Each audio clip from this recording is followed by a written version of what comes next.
From the Oklahoman studios in downtown Oklahoma City, you're watching Thunder Thursday. I'm your host, Darnell Mayberry, here with our esteemed Thunder buddies, Brett Dawson, Eric Horn. How you doing tonight? Good. Esteemed. Today. Tonight? Today. Today. We're doing great today. Feeling esteemed. I'm thinking about tonight's game where LeBron might not play, Kyrie Irving might not play, and Kevin Love might not play. That's what's on my mind. I'm not thinking so much about tonight. I'm thinking about a couple of nights from now. But you know what? Tonight, the Thunder should get a win. They definitely should get a win. Are they going to play or not? Can you tell the people what's the latest? I mean, the Cavs didn't have shoot-around this morning, so we're kind of like waiting to see what's going to happen, whether something's going to come out from the team, whether one of their writers is going to have some information on that. So it might be a thing that might happen a little bit before game time before we really know who's going to be available tonight. Tyronn Lue, the Cavs coach, said that if LeBron went into that 38-minute or that high 30, low 40-minute range, then LeBron wouldn't play. The Kyrie Kevin Love thing, don't know about that. We'll talk a little bit more about the Cavs in that matchup, and particularly Star sitting. But there's sort of a big game, as Eric mentioned. Kevin Durant coming back in town. If you haven't heard, many people have had this game circled on their calendars since the schedule came out last year. Kevin Durant making his first visit back to Oklahoma City as a member of the Golden State Warriors. That game will be 7:30 on Saturday at the Peak, ABC televised game. Guys, what do we make of Kevin Durant's first visit? What are we expecting? I'm expecting a whole lot of boos. And it's funny, the more people you talk to, you find people in town. We're talking to some people for stories coming up this weekend. You find people who say, I think there will be some jeers. I think there's going to be some applause, maybe some boos. There's going to be a lot of boos. If people cheer Kevin Durant, I don't expect that we're going to hear it. And that's coming from somebody who hasn't lived here very long. But that's what I've picked up. I don't think we're going to hear it over the volume of the boos. If people cheer Kevin Durant, they might get booed. I think that, these might be boos of support. And that sounds like kind of like contradictory. Like, hey, how can you support and boo? But you're supporting the Thunder, I think people get a sense, when you're booing the person who left you. So if the Thunder fans were to cheer, it would almost be like, hey, you're letting this guy off the hook. At least that's how I look at it from like a person who's removed from the situation and a fan perspective. But like Brett said, people we've talked to have mostly around here have said, like, even from when he left to now, it hasn't just been in the past couple days or couple weeks. It's been months and months of people saying this guy is going to get booed, and I wouldn't expect anything less. And frankly, I don't think Kevin Durant expects anything less. Kevin Durant does not expect anything less. He said, and I quote, "I'm not going in there acting like I'm going to be praised. I know how it's going to be." He later said, "I know it's not going to be the friendliest welcome." So Kevin Durant fully expects to get the full treatment from Thunder fans. Are Thunder fans justified in what they're going to do? Yeah, I think so, absolutely. I wouldn't expect anything less from fans. Fans have to support their team. I mean, whether it was Kevin Durant or Serge Ibaka, and Serge Ibaka didn't get booed. I mean, he was a guy who was traded, so the circumstances are a little bit different than Durant leaving in free agency. But if they were to boo Serge Ibaka, I'd be like, I mean, that's kind of odd, but I get it at the same time. He doesn't play for the Thunder. So, I mean, fans have that right. Brett, the counter argument is the man gave his blood, sweat, and tears, perhaps literally, to this state, this city, this region for 8 years. Why would fans now turn their back on him and disregard all that he's done for this community? Because if I read 500 pages of a book and the last 20 aren't any good, I have a bad memory of that book. Their last memory is a bad memory. They don't feel good about the way it ended. They don't feel good about the things Kevin Durant has said since he left. I think maybe some people are reading too much into some of the things he said. I think some of the things that he said that's complimentary about Golden State isn't necessarily meant as a shot at the Thunder and at Oklahoma City. But look, there was no full-page ad. There was no addressing any of the issues around Oklahoma City. There's been no conversations with Russell Westbrook. That upsets people, and that's why they're going to boo. I think that's a great analogy that Brett makes, because you can use the same thing for a movie. You see a movie and you like something, and then all of a sudden the end throws you off, and you don't necessarily like the end, and you're like, man, that just ruined a really good movie for me because the end didn't put it all together the way that you wanted to as somebody who paid your money to go watch that movie. And the counter argument is the way he left, throwing his people, anonymous people, throwing Russell Westbrook under the bus, all the things that he said about the team that he plays for now, and insinuating perhaps that the team that he used to play for was not those things. Family, selfless, basketball in its purest form, all of these different things. Mama, I can't do this anymore. Mama, I can't do this anymore. They just don't have my back like they used to. But are we making too much of this? I mean, all the hate, the vitriol, everything that the fans sort of express, do you think it's being overblown, or is this just sports? I feel like it's not overblown because we have seen it with our own eyes what the relationship is between these guys. I mean, we see what their interactions are on the court. We see Russell Westbrook walking off the court telling Enes Kanter not to talk to said expletive. I'm talking the fans' reaction to everything that's gone on, not the players and his ex-teammates, how the fans have viewed Kevin Durant and the observations that they have, the take that they have as he comes back to town, on how they feel about him. You know, I guess that depends on, that's a case-to-case basis, because I think some people expect certain things out of athletes when they leave towns, and I wrote about this earlier this week for the Oklahoman. Some fans would expect, you know, a guy to put a thank you letter or a billboard, or to be more classy on the way that they leave, and to give the fans the appreciation that they feel like they deserve. Kevin might have felt like the way that he worded his letter in the Players Tribune letter, he might have felt like that was more than enough to appease to the fans and the people here who supported him for however many years. It's probably not the way that most people would have done it, superstars on the way out, but Kevin might have felt like that was his way, and I think that if I were a fan, I probably would have felt a little bit disappointed too in the way that he left. Eric, go ahead, Brett. It's overblown in the way that everything is overblown, though. Everything is overblown when it comes to NBA players and superstars in cities. It's overblown in the same way every little move that he and Russell Westbrook made over 8 years, or however long that was overblown. Everything is out of proportion when it comes to superstars. I think that it's also overblown in the sense that I think that people they want to hear the things that they want to hear. I mean, Kevin did say some things in that letter when he left that are the things that you do want to hear from your superstars when they leave, but you would rather him, you know, say it to a camera or say it through a more genuine gesture. And Kevin has said time and time again in interviews that he appreciated his time here and he appreciated all the things that people had done for him along the line, but it just kind of rings hollow, or people don't want to hear those things because you see him wearing those colors. You see the way that he gets on with Russell Westbrook, and you also see that you lost a generational talent that made the team that you root for a lot worse in the process. And the team that beat you a lot better.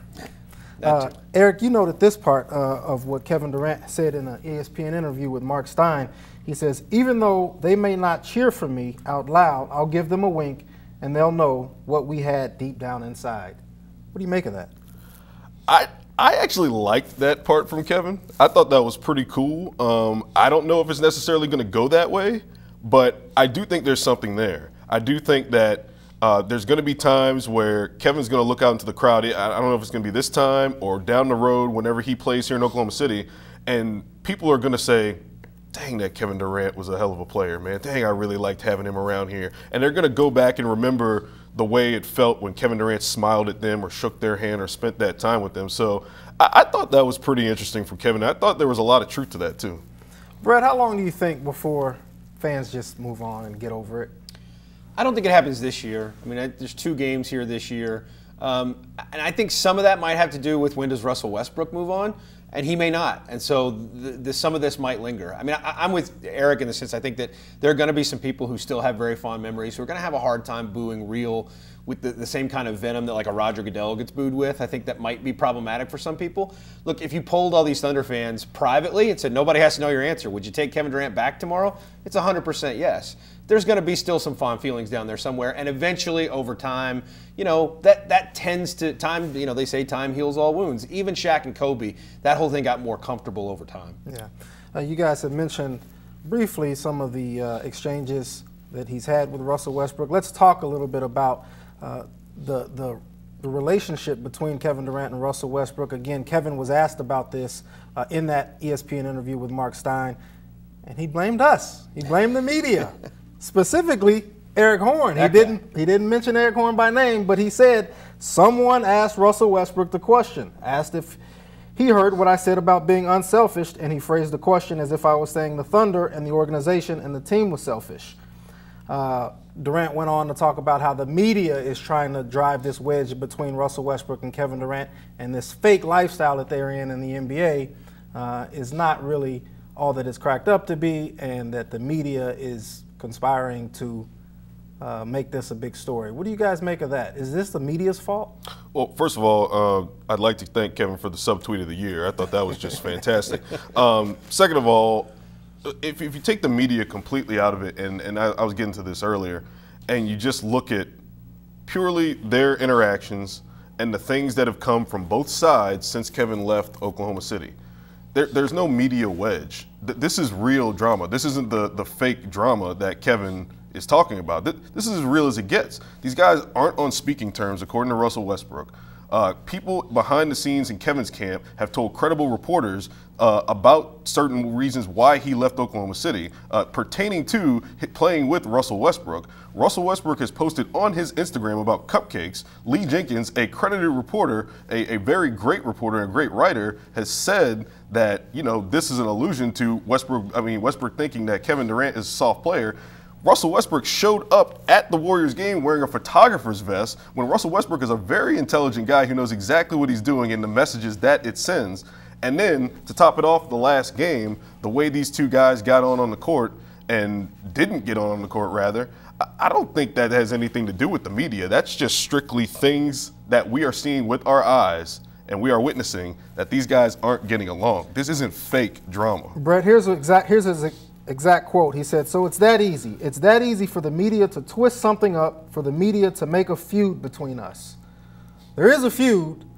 Do you think it's the media that's created that feud? No, the last question Russell Westbrook got asked about Kevin Durant was, are you guys on speaking terms? That's not a particularly leading question. It's a yes or no, it's a yes or nah question. And we got a nah out of it. They're not on speaking terms. You know, let me tell you this. If those two guys want to sit down, maybe right here in this studio, and they want to hash everything out and talk it all out and end the story, I'm going to speak for all of the media and say we'd be thrilled. If this ended by both guys saying, here's the way we feel, let's lay it all out for everybody, everybody in the media would be happy. Nobody wants this thing to keep dragging on forever and ever. I don't necessarily agree with you there, Brett. I think people love these headlines, but I do think that these guys could end this thing if they wanted to, particularly Russell Westbrook. Not that Westbrook's at fault in particular, because I think he uses some of this to his advantage in terms of having that edge and being able to go into games with an edge against anybody, not to mention that Kevin Durant is now his opponent. It wouldn't matter what team it's on. Kevin Durant's his opponent now, so Russell Westbrook's going to approach it that way. But I do think that the media does thrive off of things like this. Now, are we inserting ourselves directly into it and making it worse than it is, according to Kevin? No, I don't think that's it at all. How long before what I want to ask you, Eric, is do you think Kevin Durant is just covering up? Is he just trying to cover his tracks here and make himself look better by blaming the media? I think Kevin says a lot of things sometimes that he doesn't even know what the hell he's saying. I think he's just saying stuff sometimes, and then maybe he might go, I don't know if he goes back and thinks about what he said, but I guess to answer your question, sure, maybe he is covering his tracks and he is blaming, you know, some of the breakup on things that are out of his control. Look, if he would have just called Russell Westbrook and called Nick Collison, this wouldn't be a problem. That didn't have anything to do with the media. I don't own his telephone rights and his communication skills. So, I mean, that's up to Kevin to make things better between them two, and he could have handled it better on the way out, and I think he's admitted that. It's also a matter of where he went. You know, I think that's sort of what's been reported. I've heard on NBA radio that Russell Westbrook just, in addition to everything else, he just wasn't pleased with where Kevin Durant went. Again, to go to the team they had a 3-1 lead on and knocked them out of the Western Conference Finals. That can't sit well with Russell Westbrook. And to know after the fact, all this talk about how much they had recruited him, and you have to wonder how much it was going on even as you were competing against them. How much were they talking about you coming to join them? I think that has to sit poorly, not just with Westbrook, but I think anybody who played on that team, that's going to rub them the wrong way. A lot of fans will say, oh, if he had gone somewhere else, if he had just gone to Boston, if he had gone to D.C., I would have gotten over it, and I wouldn't be mad at him. That's probably not 100% true. I mean, I think no matter what, if a guy left after that significant period of time, it was going to be hard on fans. But this definitely makes it worse, and I would think it makes it dramatically worse for the people in the locker room. We talked about this yesterday on the podcast. I mean, is Russell Westbrook frustrated with Kevin Durant, the friend, or is he more frustrated with Kevin Durant, who went to the rival and disabled the already great team they already have? That's the competitive Russell Westbrook that's probably more frustrated than anything. I don't know that Russell Westbrook can distinguish between the two. Between what? Being angry at Kevin Durant, the friend, or Kevin Durant, the competitor. I think he sees it as one and the same. Whereas if he's mad at you, he's just mad at you. Mm-hmm. I don't think he differentiates between you did this as a player or a competitor and you did this as my friend. I think they blend together. Hey, it's possible. It's possible. What are the chances? Is it possible we hear chants of cupcake on Saturday night in Chesapeake Energy Arena? I don't know if there's going to be enough come togetherness and coordination for that to happen. I think that the main theme is going to be boo, heavy boo. But I would like to see some creative chants, not like that I dislike Kevin Durant, but I think it would be cool to hear some kind of creative chants from the crowd. But I don't know if the coordination's there. I'm not sure. I think you'll see some cupcake signs and some cupcake shirts. There will be some cupcake references. I don't know if we'll get the chant. You know what I don't think they'll chant at him? MVP. The signs are going to be big time. I think there are going to be some big time signs there and some funny stuff that's going to get shown on the broadcast and tweeted out all over the Twitter sphere. So that'll be fun to watch. It's probably a good thing that Fox Sports Oklahoma doesn't have this broadcast. How would they handle it? Trying to be neutral and fair. It's a good thing it's a national broadcast. That is good. It's whatever happens, you're going to get it pretty much unfiltered. Yeah. Let's move on, guys.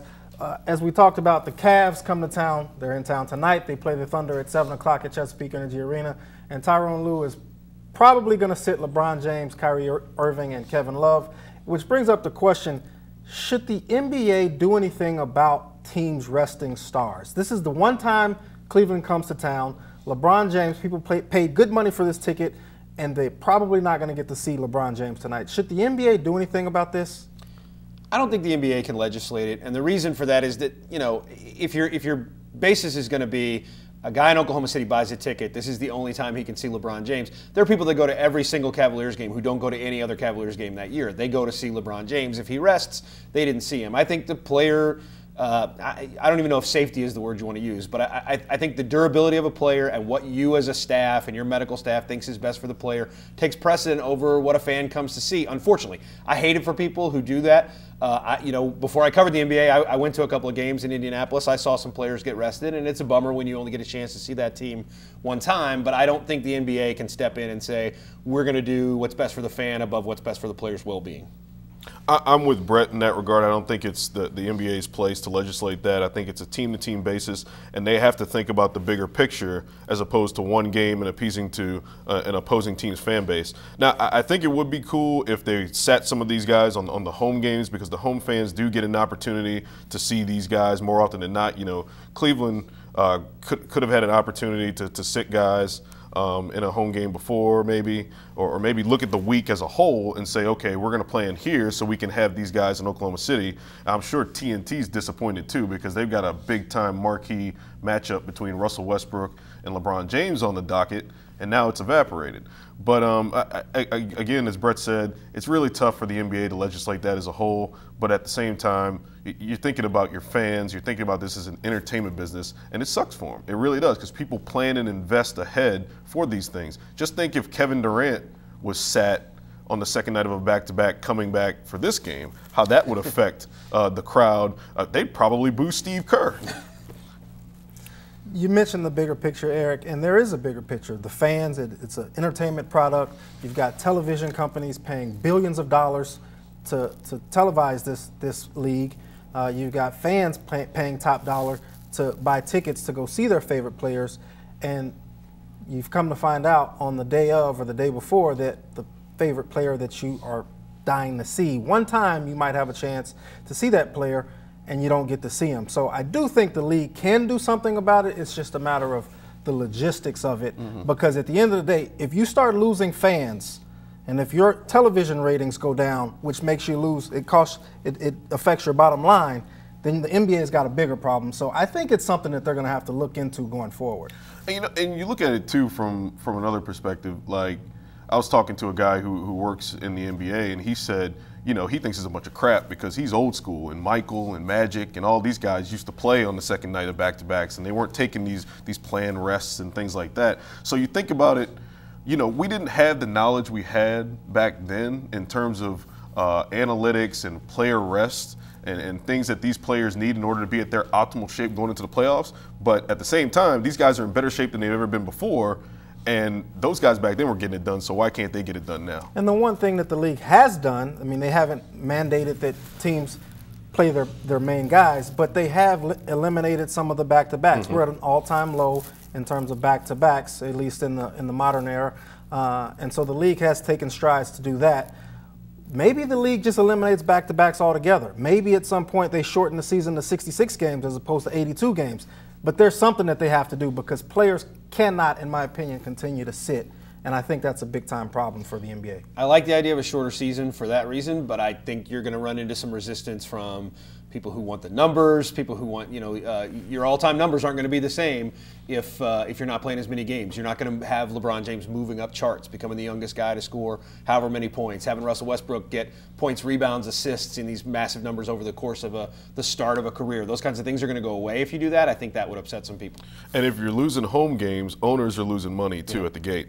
And that's going to be a big problem, and particularly for teams who don't make the playoffs. That's what they need, those home games. They need every game they can get, and if they're not getting it, then that's going to be a problem, and owners probably aren't going to go for cutting down games. Yeah. Hey guys, LeBron James was also in the news this week because of his insistence that the Cavs needed more help. Never mind that they have the highest payroll in NBA history. Never mind that they have 2 other All-Stars, and they just traded for Kyle Korver, who probably 25 other teams would have loved to have. But he says they need a playmaker. They need more help. He's coming out, putting pressure on David Griffin, the GM, Dan Gilbert, the owner. And it brings up the question, what is a star's role in terms of constructing a roster? We've never seen that here in Oklahoma City, whether it's Kevin Durant or Russell Westbrook.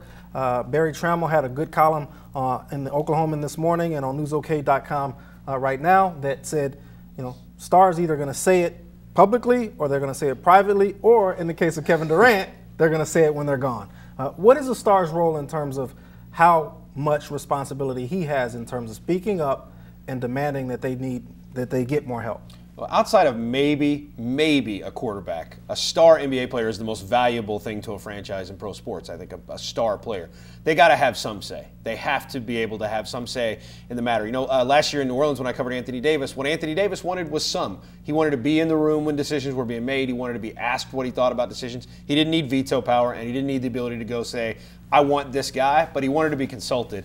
I think at the very least, a star should do that. And if a star chooses, look, we cover a team that has fans saying every day to us on Twitter in the stands, get Russell some help, get him some help. There are fans saying it all the time. He hasn't said it, but if he reaches that point where he feels like he needs it to do the best job he can do on the court, by all means, I think he should say it.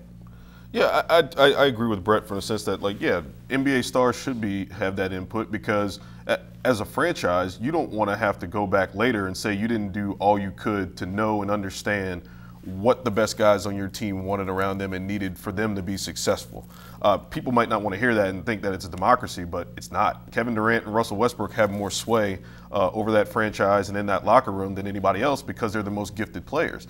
And I think that it would be naive to think that these guys don't have that sway and that the team isn't consulting with them. The team knows what Russell Westbrook wants and needs. The team knew what Kevin Durant wanted and needed. And if they're withholding, then that's on them. But I'm pretty sure that most franchises go to their star player and engage what their interest is in certain moves and engage what they need to improve that team and make the game better around them.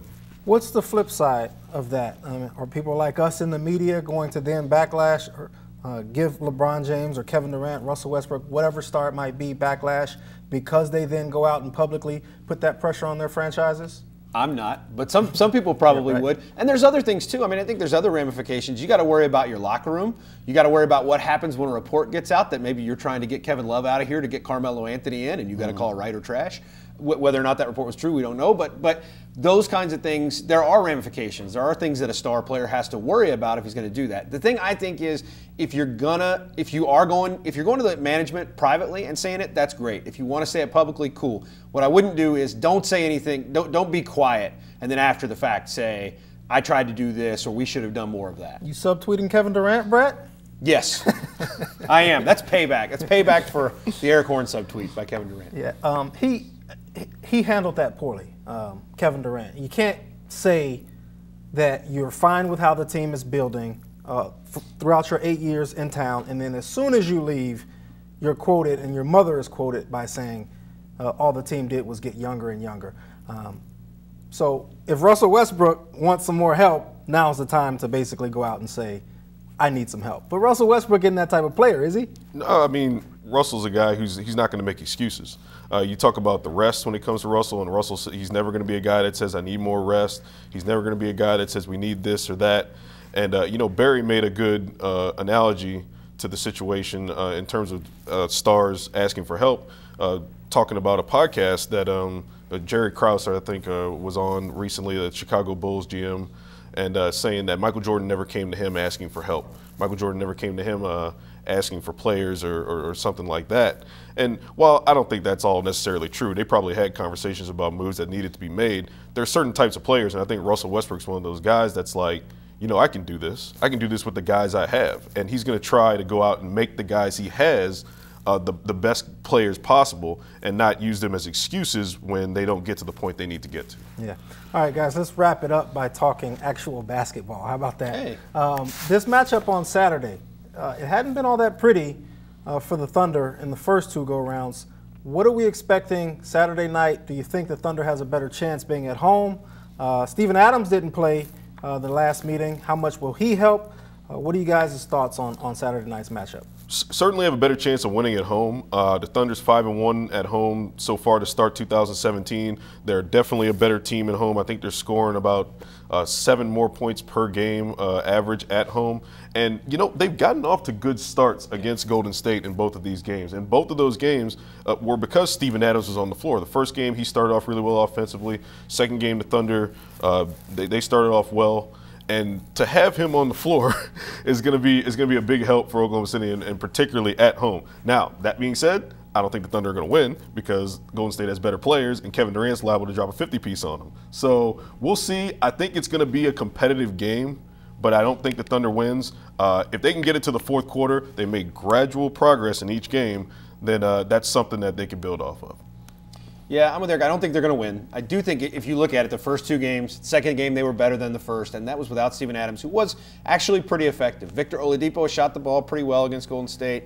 What's happened to them and what might be a little less likely to happen at home, they run into stretches where they can't score. And Golden State is so good offensively that they're going to continue to score over the course of the game. They're going to have those runs no matter how good you are defensively. And the Thunder has defended them not great at all, but nobody defends them great. The problem is, if you look, I had a story today looking at how the Thunder's performed against the 3 best teams in the league, the 3 that are ahead of everybody else, Cleveland, Golden State, San Antonio. They're the worst offense in the league against those teams. Just got to find ways to score a little bit more consistently. They got a better chance to do that at home where guys are more comfortable. Andre Robertson is a much better offensive player at home. If you look at his splits, they'll have a chance to be more competitive. I don't think it's going to be a win. The Thunder's problem in the Golden State games they played against them this year, aside from missing Steven Adams in the second game, they still played pretty well. It's just been stopping Kevin Durant. They don't have an answer for him. And when Kevin Durant decides to get hot in those games that they've played, it's been a done deal. He's the difference between these two teams right now. And it's not that the Thunder has the talent of Golden State, but they can divvy up and divide and say,